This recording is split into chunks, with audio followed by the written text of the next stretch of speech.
यहाँ पे एक बात मैं बताना चाहूँगा कि अगर आपको फर्स्ट एड के इस टॉपिक में सीपीआर के बारे में अगर आपको कुछ पता नहीं है, कुछ जानकारी नहीं है तो आप इस बात को अवॉइड कीजिए, इसका यूज़ मत कीजिए। Don't do this if you are not trained person. अगर आपको ट्रेनिंग नहीं है इस बात की, क्योंकि फर्स्ट एड का जो होता है वो फर्स्ट एड का एक स्पेशल ट्रेनिंग प्रोग्राम होता है। उसमें आपको सीपीआर कैसे करना है वो एक प्रैक्टिकल के ज़रिए आपको सिखाया जाता है। उसमें एक डमी प्रैक्टिस की जाती है, जो कि एक रबर का डमी होता है, एक पुतला होता है, उसके ऊपर आपको प्रैक्टिस करनी होती है और उसके बाद ही इसका यूज़ करना होता है।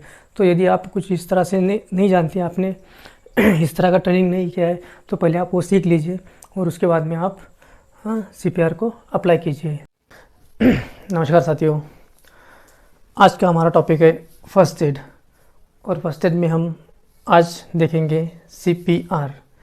पिछले वीडियो में हमने देखा था कि फर्स्ट एड क्या होता है, फर्स्ट एडर कौन होता है, फर्स्ट एडर में कौन कौन सी क्वालिटीज़ होनी चाहिए, कौन कौन से इंसिडेंट्स में किस तरह से हमें फर्स्ट एड करना चाहिए। आज के वीडियो में सीपीआर यानी कि कार्डियो पल्मोनरी रिससिटेशन यानी कि हृदय की जो हलचल होती है उसको हमें पुनः से स्टार्ट करना होता है, उसको बोलते हैं सीपीआर। सीपीआर यानी कि restarting of heart and lungs function. उसका सीपीआर करने का उद्देश्य क्या होता है। हमारे बॉडी में जो क्रियाएं चलती रहती है उसमें एक ब्रीदिंग और एक सर्कुलेशन, ये दो ऐसी क्रिया है जो कि कंटिन्यूसली चलती रहती है। और अगर इसमें से एक भी क्रिया अगर बंद हो जाती है तो जो ऑक्सीजन का सप्लाई होता है वो हमारे ब्रेन तक नहीं पहुंच पाता। और अगर ऑक्सीजन सप्लाई ब्रेन तक नहीं पहुंच जाता है तो 3 मिनट के बाद में जो हमारे ब्रेन में जो पेशीज होती है उसका मृत होना शुरू हो जाता है, और 10 मिनट के बाद में जो पेशी होती है वो मृत हो जाती है। उस केस में हमें ब्रीदिंग और सर्कुलेशन, इन दो तरीक़ों से हमें सीपीआर देकर उस व्यक्ति की जान बचानी है। उसके बाद में आते हैं कि हमें सीपीआर करते समय किन किन चीज़ों का ध्यान रखना है। यदि मान लीजिए यदि किसी व्यक्ति का हार्ट का काम करना बंद हो जाए, तब भी आपको उसी केस में आपको उसको सीपीआर देना है, अदरवाइज़ नहीं। उसके बाद में उस व्यक्ति को सीपीआर देते समय ज़मीन पर ही लिटाना है। उसके बाद में ओपन द एयरवेज यानी कि जो श्वसन मार्ग होता है उसको आपको ओपन करना है। उसको कैसे ओपन करेंगे कि आपको जो हेड होता है उसको पीछे की तरफ से लेना है और जो चीन होती है उसको ऊपर की तरफ से उठाना है, उससे जो एयरवेज है वो ओपन हो जाएगा। उसके बाद में आते हैं ट्रीटमेंट इन स्पेशल केस। सीपीआर की ट्रीटमेंट आप कौन कौन सी केसेस में कर सकते हो, जैसे कि ड्राउनिंग हो गया यानी कि पानी में डूबना, सफोकेशन बाय पॉइजनस गैस से दम घुटना, उसके बाद में इलेक्ट्रिक शॉक लगना, उसके बाद में हार्ट अटैक का आना। इन सब केसेस में हम सीपीआर की प्रोसेस करते हैं। उसके बाद में सीपीआर में हमें करना क्या होता है, एक तो ब्रीदिंग और दूसरा सर्कुलेशन। ब्रीदिंग में हम माउथ टू माउथ ब्रीदिंग करते हैं, और माउथ टू माउथ ब्रीदिंग में क्या करना होता है कि माउथ टू माउथ ब्रीदिंग यानी कि आर्टिफिशियल ब्रीदिंग, यानी कि हम अपनी सांसें उस पेशेंट को, उस व्यक्ति को देकर उसको ज़िंदा रख सकते हैं। उसमें हमें जो आर्टिफिशियल ब्रीदिंग करते हैं उसमें हम उस व्यक्ति को, हमारे बॉडी में 16% तक ऑक्सीजन होता है, और जो एनवायरनमेंट से हम ऑक्सीजन लेते हैं उसमें 21% होता है। हमारे बॉडी में से हम आर्टिफिशियल ब्रीदिंग करके भी उस व्यक्ति को जीवनदान दे सकते हैं। अभी देखते हैं कि माउथ टू माउथ ब्रीदिंग कैसे करना है। सबसे पहले तो आपको पेशेंट को फ्लोर पे लिटाना है। उसके बाद में अगर आपके मुंह में तंबाकू या फिर गुटखा वगैरह कुछ है तो आपको पहले मुंह को क्लीन करना है। उसके बाद में पेशेंट का एयरवेज ओपन करना है। उसके बाद में पेशेंट के नाक को बंद करना है। उसके बाद में आपने खुद ने एक लंबी सांस लेनी है और पेशेंट के मुंह से मुंह लगाकर उसमें आपको ज़ोर से एयर को पास करना है। उससे जो है पेशेंट की चेस्ट और स्टमक में हलचल होगी, चेस्ट और स्टमक ऊपर आते हुए नज़र आएंगे। और यही साइकिल आपको दोबारा से रिपीट करनी है। और इसी तरह से 10 साइकिल होने के बाद में आपको कैरोटिड नाम की जो पल्स होती है, जो कि गर्दन के इस हिस्से में होती है, तो इसको आपको इस तरह से चेक करना है कि जो पल्स है वो रिस्टार्ट हो गई है या नहीं। अगर पल्स रिस्टार्ट नहीं होती है तो आपको कंटिन्यूसली ये प्रोसेस करते जाना है।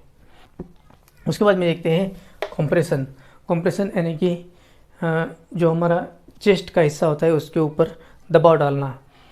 सो जहाँ पे हमारे चेस्ट के जहाँ पे दो पसलियाँ इस तरह से एक सेंटर पॉइंट में जुड़ जाती है, वहाँ पे हमें प्रेस करना है। जैसे कि हम देख सकते हैं जो मेरे पेट के ऊपर से जो एक पसली इधर से आती है और एक पसली इधर से आती है, वही दोनों यहाँ पे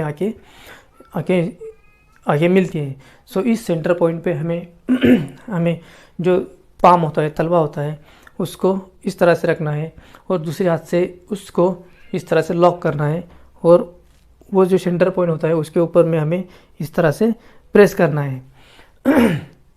सो प्रेस कुछ इस तरह से करना है कि जो चेस्ट है वो कम से कम 1.5 से 2 इंच तक अंदर जाए और वो 30 बार हमें करना है।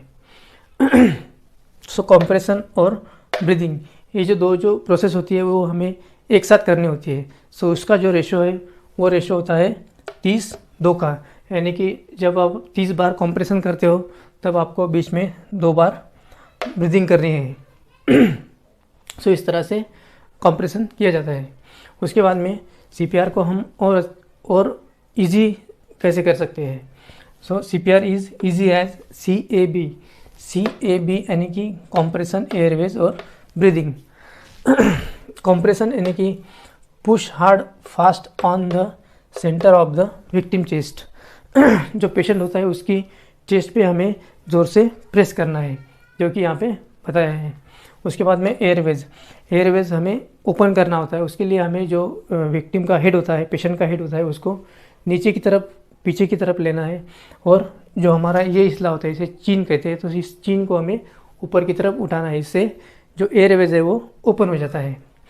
उसके बाद में आते हैं ब्रीदिंग। सो हमें give mouth to mouth rescue breathing, तो जैसे कि यहाँ पे बताया है उस तरह से हमें ब्रीदिंग करनी है। सो इस तरह से हम माउथ टू माउथ ब्रीदिंग और कंप्रेशन ये प्रोसेस कर सकते हैं।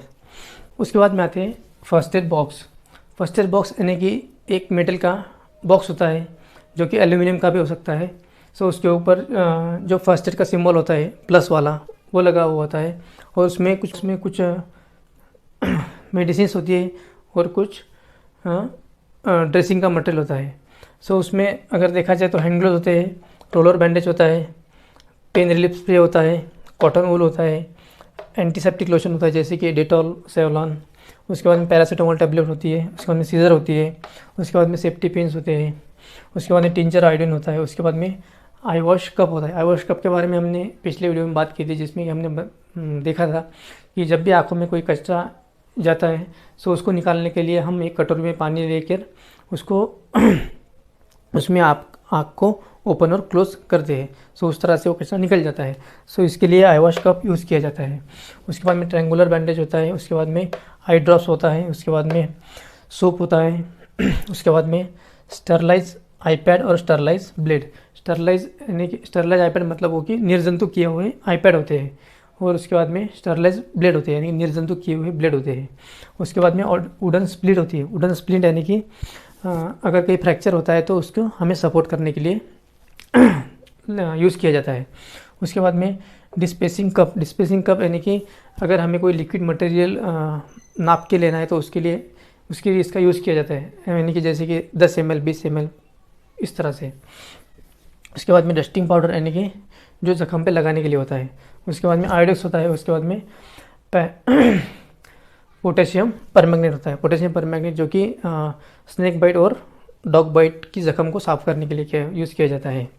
उसके बाद बैंडेड ड्रेसिंग होता है। उसके बाद में चेकशीट होती है। चेकशीट पर हमें कितनी क्वांटिटीज़ इसमें है, कितनी कौन कौन से आइटम्स इसमें है, उसको चेक करने के लिए चेकलिस्ट होती है और उसकी एक्सपायरी डेट क्या है वो सब इसमें मेंशन किया जाता है। उसके बाद में उसके ऊपर लॉक लगा होता है ताकि उसका कोई मिसयूज़ ना करे। सो आज की वीडियो में इतना ही था। मिलते हैं अगले वीडियो में। धन्यवाद।